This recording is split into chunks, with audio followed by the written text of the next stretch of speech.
Hi friends, welcome to Annams recipes.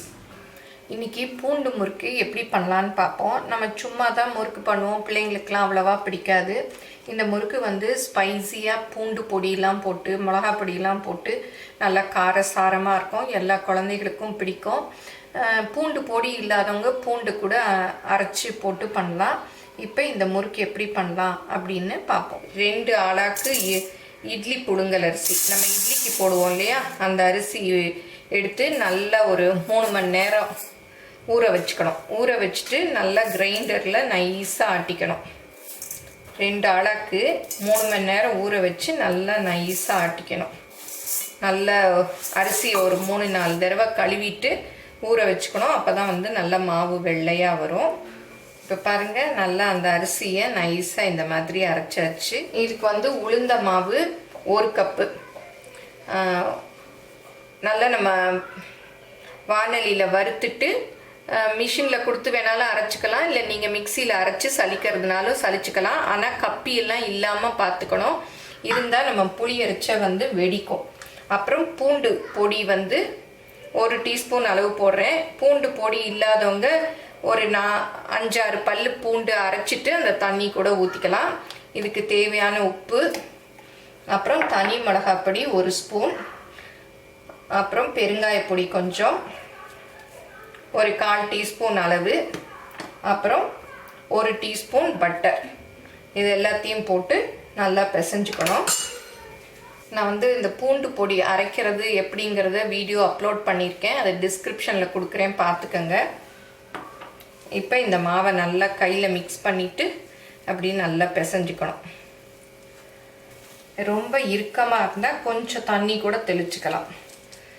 ஏன்னா அப்புறம் வந்து நீங்கள் புளி அரைச்ச ரொம்ப கட்டையை அமுக்கவே வராது, ரொம்ப டைட்டாக வலிக்கும்.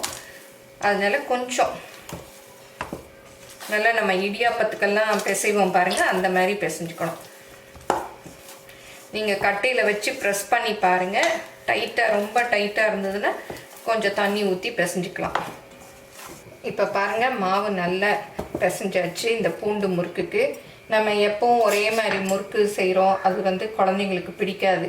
இந்த பூண்டு முறுக்குக்கு இந்த மாதிரி ஸ்டார் வச்சு போட்டுக்கலாம். போட்டு மாவு பாருங்கள் எவ்வளோ இந்த மாதிரி இருக்குது, இந்த அளவுக்கு பிசைஞ்சுக்கணும். அப்போ தான் நமக்கு வந்து புளியறதுக்கு ஈஸியாக இருக்கும். எவ்வளோ கொள்ளுதோ அதை வந்து வச்சுட்டு இந்த மாதிரி கட்டையில் அமுக்கி பார்க்கணும். பாருங்கள் நல்லா வருது. இப்போ எண்ணெய் காஞ்சிருச்சான்னு பார்க்கலாம். நல்லா காஞ்சிருச்சு, மேலே வருது.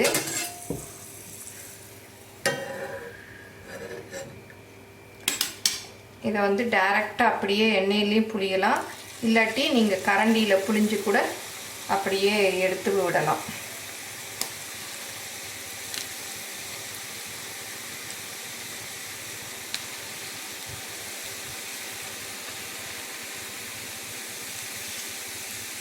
அப்படியே கொஞ்சம் தள்ளி விட்டுக்கணும்.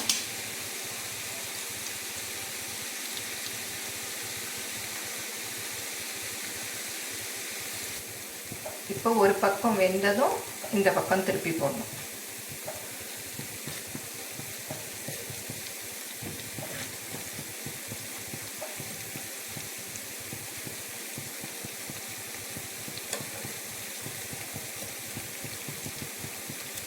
இப்போ எடுத்துடலாம். நம்ம தொட்டு பார்க்குறச்சே ஒரு மாதிரி பொறன்னு சத்தம் கேட்கும் பாருங்கள், ஒரு மாதிரி இந்த மாதிரி வரைச்சி எடுத்துடலாம். நீங்கள் ஃபுல்லும் அடுப்பை ஹைலே வச்சிங்கன்னா அது வெளியில் கருகிடும், உள்ளே வேகாது.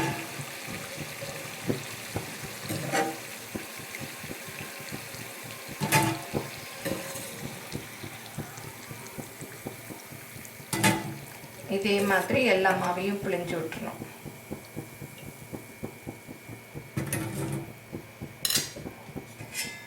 பாருங்கள், இந்த மாதிரி எண்ணெய் வடிகிறதுக்கு நம்ம காய்கறி வடிக்கிறதுக்கு ஒரு வலை கூட வச்சுருப்போம் இல்லையா, அதில் போட்டுடணும். அது நல்லா எண்ணெய் வடிஞ்சிடும். பூண்டு முறுக்கு சூப்பராக ரெடி பண்ணிட்டோம். இதை ஒரு ஏர்டைட் கண்டெய்னரில் போட்டு வச்சுக்கிட்டோம்னா 15 நாள் வரைக்கும் ஃப்ரெஷ்ஷாக நல்லாயிருக்கும். நீங்கள் மாவு ஆட்டுறச்ச 1 டம்ளர் புழுங்கல் அரிசி ஊற வச்சு அரைச்சி செஞ்சு பாருங்கள். எப்படி வந்ததுன்னு உங்கள் கமெண்ட்ஸை சொல்லுங்கள். தேங்க்யூ.